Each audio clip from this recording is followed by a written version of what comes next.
Қайырлы күн қыздар, сіздермен бірге болды. Біз бүгін майда қуырылған пирожкилерді, яғни майда қуырылған бәліштерді жасауды үйренеміз. Оның салмасына ерекше зат салатын боламыз. Ол үшін ең әуелі қамыр ашытып аламыз. Ол үшін біз жылы 600 грамм суға бір ас қасық тұз салып, жақсылап араластырып ерітіп аламыз. Және де азғантай қаймақ немесе майонез осылай салсаңыздар болады. Оның үстіне бір 200 граммдай ұн саламыз дағыны. Ұнымыздың үстінен бір ас қасық ашытқы, яғни дрожж қосып, араластырып быламық жасап аламыз.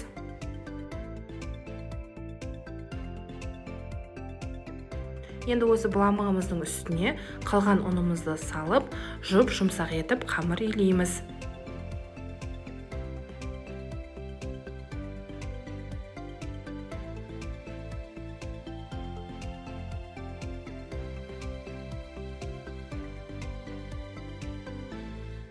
Қамырымыздың илеуі қанып жып-жылдыр болған кезде осылай бетін жауып ашытуға қойып қоямыз.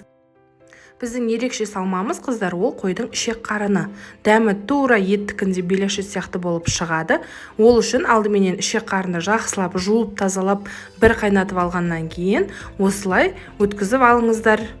Дәмі ерекше, еттікінен де керемет болып шығады қыздар, 100% гарантия.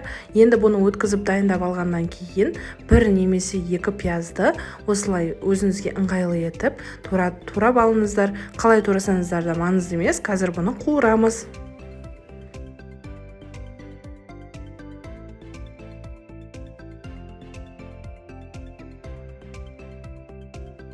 Мінекей қыздар, турап дайындап алдық. Енді бос май құйылмаған қызып тұрған табаға ішек қарынымызды салып аламыз. Енді оның үстінен жаңағы турап алған пиязымызды салып, екеуін бірге жақсылап қуырамыз.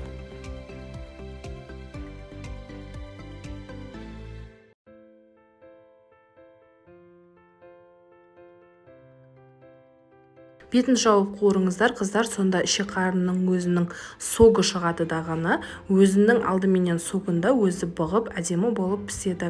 Уайымдамаңыздар, мұндағы соктың барлығы кейін қуырылып, тартылып, кәдімгі ет, фарш сияқты болып қалады.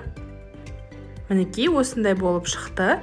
Енді оны ыдысымызға салып аламыз. Оның үстінен бір шай қасықта бұрыш және де бір шай қасықта тұз салып, жақсылап араластырамыз. Бір сағаттың ішінде қамырымызды ашып қалды. Қамырымызды алып, осындай кішкентай осындай зуалаларға бөліп шығамыз.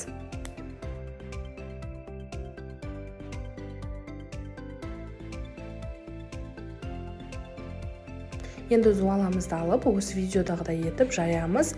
Қатты жұқа болып кетпеу керек, қатты қалың болмау керек. Өзі жақсы анық көрініп тұр.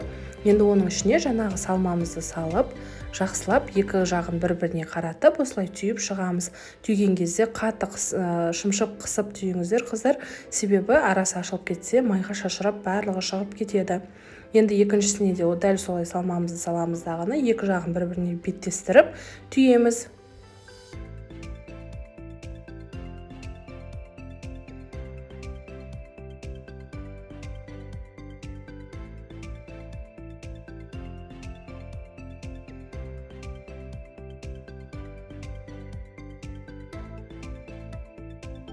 Енді қызып тұрған майымызға пирожкиімізді салып, бір беті қызарғанша жақсылап қуырып аламыз.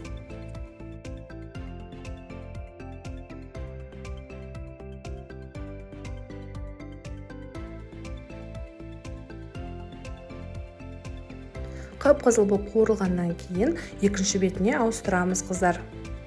Екінші беті де дәл осындай қып-қызыл болып қуырылған кезде пирожкиіміз дайын.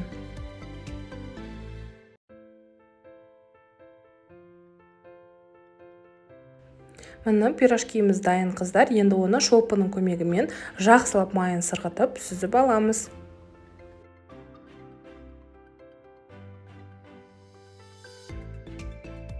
Мінекей пирожкиларымыз әп-әдемі болып пісіп шықты. Балапандарыңыз, отбасы мүшелеріңіз өте сүйсініп жейді. Иісі де керемет болады қыздар.